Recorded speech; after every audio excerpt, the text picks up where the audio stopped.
Em nome do Pai, do Filho e do Espírito Santo. Amém. Neste dia consagrado ao Senhor, domingo da Palavra de Deus, Jesus apresenta e nos convida a seguir seu programa de vida, o anúncio da Boa Nova aos pobres. Façamos memória da prática libertadora daqueles que é o ungido do Pai. Livro de Neemias. Naqueles dias, o sacerdote Esdras apresentou a lei diante da assembleia de homens, de mulheres e de todos os que eram capazes de compreender. Era o primeiro dia do 7º mês. Assim, na praça que fica defronte da Porta das Águas, Esdras fez a leitura do livro, desde o amanhecer até ao meio-dia, na presença dos homens, das mulheres e de todos os que eram capazes de compreender. E todo o povo escutava com atenção a leitura do livro da lei. Esdras, o escriba, estava de pé sobre um estrado de madeira, erguido para esse fim. Estando num lugar mais alto, ele abriu o livro à vista de todo o povo. E quando o abriu, todo o povo ficou de pé. Esdras bendisse o Senhor, o grande Deus. E todo o povo respondeu, levantando as mãos: Amém, Amém. Depois inclinaram-se e prostraram-se diante do Senhor com o rosto em terra. E leram clara e distintamente o livro da lei de Deus e explicaram seu sentido, de maneira que se pudesse compreender a Escritura. O governador Neemias e Esdras, sacerdote e escriba, e os levitas que instruíam o povo, disseram a todos: Este é um dia consagrado ao Senhor, vosso Deus. Não fiqueis tristes nem choreis, pois todo o povo chorava ao ouvir as palavras da lei. E Neemias disse-lhes: Ide para vossas casas e comei carnes gordas, tomai bebidas doces e reparti com aqueles que nada prepararam, pois este dia é santo para o nosso Senhor. Não fiqueis tristes, porque a alegria do Senhor será a vossa força. Palavra do Senhor. Salmo 18. Vossa lei é perfeita, ó Senhor, vossas palavras são espírito e vida. A lei do Senhor Deus é perfeita, conforto para a alma. O testemunho do Senhor é fiel, sabedoria dos humildes. Os preceitos do Senhor são precisos, alegria ao coração. O mandamento do Senhor é brilhante, para os olhos é uma luz. É puro o temor do Senhor, imutável para sempre. Os julgamentos do Senhor são corretos e justos igualmente. Que vos agrade o cantar dos meus lábios e a voz da minha alma. Que ela chegue até vós, ó Senhor, meu rochedo e redentor. Vossa lei é perfeita, ó Senhor, vossas palavras são espírito e vida. Primeira carta de São Paulo aos Coríntios. Irmãos, como o corpo é um, embora tenha muitos membros, e como todos os membros do corpo, embora sejam muitos, formam um só corpo, assim também acontece com Cristo. De fato, todos nós, judeus ou gregos, escravos ou livres, fomos batizados num único Espírito, para formarmos um único corpo, e todos nós bebemos de um único Espírito. Com efeito, o corpo não é feito de um membro apenas, mas de muitos membros. Se o pé disser, eu não sou mão, portanto não pertenço ao corpo, nem por isso deixa de pertencer ao corpo. E se o ouvido disser, eu não sou olho, portanto não pertenço ao corpo, nem por isso deixa de pertencer ao corpo. Se o corpo todo fosse olho, onde estaria o ouvido? Se o corpo todo fosse ouvido, onde estaria o olfato? De fato, Deus dispôs os membros a cada um deles no corpo como quis. Se houvesse apenas um membro, onde estaria o corpo? Há muitos membros, e no entanto, um só corpo. O olho não pode, pois, dizer à mão, não preciso de ti. Nem a cabeça pode dizer aos pés, não preciso de vós. Antes, pelo contrário, os membros do corpo que parecem ser mais fracos são muito mais necessários do que se pensa.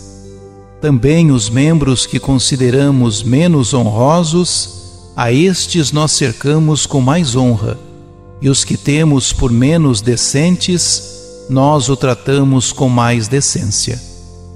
Os que nós consideramos decentes não precisam de cuidado especial. Mas Deus, quando formou o corpo, deu maior atenção e cuidado ao que nele é tido como menos honroso, para que não haja divisão no corpo e assim os membros zelem igualmente uns pelos outros. Se o membro sofre, todos os membros sofrem com ele. Se é honrado, todos os membros se regozijam com ele. Vós, todos juntos, sois o corpo de Cristo, e individualmente sois membros desse corpo. E na igreja, Deus colocou, em primeiro lugar, os apóstolos, em segundo lugar, os profetas, em terceiro lugar, os que têm o dom e a missão de ensinar. Depois, outras pessoas com dons diversos, a saber, dom de milagres, dom de curas, dom para obras de misericórdia, dom de governo e direção, dom de línguas. Acaso todos são apóstolos? Todos são profetas? Todos ensinam? Todos realizam milagres? Todos têm o dom das curas? Todos falam em línguas? Todos as interpretam? Palavra do Senhor.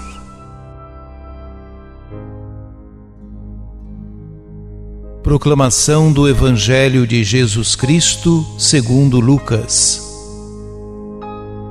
Muitas pessoas já tentaram escrever a história dos acontecimentos que se realizaram entre nós, como nos foram transmitidos por aqueles que, desde o princípio, foram testemunhas oculares e ministros da palavra. Assim sendo, após fazer um estudo cuidadoso de tudo o que aconteceu desde o princípio, também eu decidi escrever de modo ordenado para ti, excelentíssimo Teófilo. Deste modo, poderás verificar a solidez dos ensinamentos que recebeste.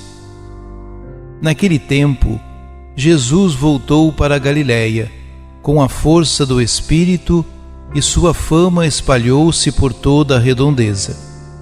Ele ensinava nas suas sinagogas e todos o elogiavam. E veio à cidade de Nazaré, onde se tinha criado. Conforme seu costume, entrou na sinagoga no sábado e levantou-se para fazer a leitura. Deram-lhe o livro do profeta Isaías.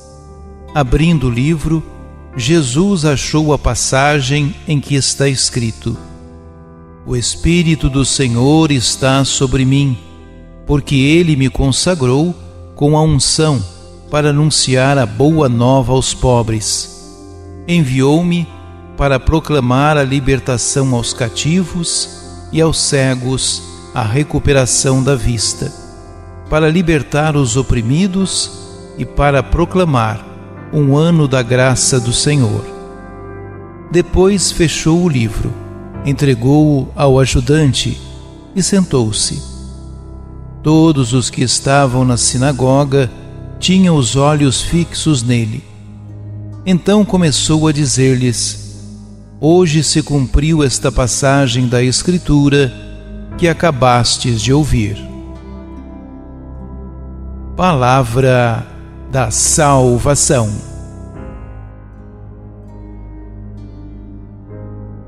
Os dois trechos do Evangelho deste domingo pertencem à primeira sessão do relato de Lucas sobre a vida e a obra de Jesus. Nos primeiros 4 versículos, o evangelista esclarece que o objetivo de sua narrativa, endereçada a certo Teófilo, que pode ser qualquer leitor de qualquer tempo, é apresentar a vida e a obra de Jesus Cristo. A segunda parte da leitura descreve a atuação de Jesus na sinagoga de Nazaré, no início de sua vida pública, logo depois de vencer as tentações do deserto. Jesus toma o rolo do livro do profeta Isaías, que lhe foi entregue, e proclama exatamente o texto que define sua missão. Ele evidencia que sua obra está em continuidade com esse anúncio profético, portanto, com o que já havia sido anunciado nas Escrituras. Por meio de uma citação do profeta Isaías, Jesus anuncia que seu ministério inclui a boa notícia da salvação para os pobres, a redenção dos cativos, a recuperação da vista aos cegos, a liberdade aos oprimidos e a proclamação do ano da graça, com o perdão de todas as formas de dívidas. Como todos os judeus piedosos de seu tempo, Jesus frequentava a sinagoga, a casa da palavra para a comunidade dos fiéis. E nesse ritual comum da leitura da lei e dos profetas, seguida da explicação dos mestres, Jesus segue a tradição das sinagogas, instruindo seus ouvintes acerca de sua missão, que era cumprir as Escrituras. Ao apresentar o programa de Jesus, Lucas descreve o início da sua missão, nas periferias da Galiléia, e depois a conclusão dela em Jerusalém. O projeto libertador de Jesus está em conformidade com as promessas divinas, anunciadas pelos profetas nos tempos antigos. Jesus leva a pleno cumprimento todas as profecias acerca do Messias enviado. Ele tem plena consciência de que é ungido e conduzido pelo Espírito Santo. Dessa forma, Lucas recordará tudo o que se sucede a esse anúncio profético. O que Jesus proclama na sinagoga de Nazaré se tornará realidade. Ele cura os doentes, acolhe e perdoa os pecadores, liberta toda sorte de marginalizados, como as mulheres, os considerados impuros e os estrangeiros. Oremos. Cristo Jesus, nosso Mestre e nosso Irmão, bendito sejas Tu, porque realizaste as palavras dos profetas. Reconhecemos em Ti a presença do Espírito em toda a sua plenitude. Tu és para nós o libertador, a luz e o benfeitor soberano. Nós te pedimos pela Tua Igreja, que ela traga a boa nova, que ela anuncie a libertação do mal e revele a luz do mundo. Sagrado Coração de Jesus, venha a nós o vosso reino.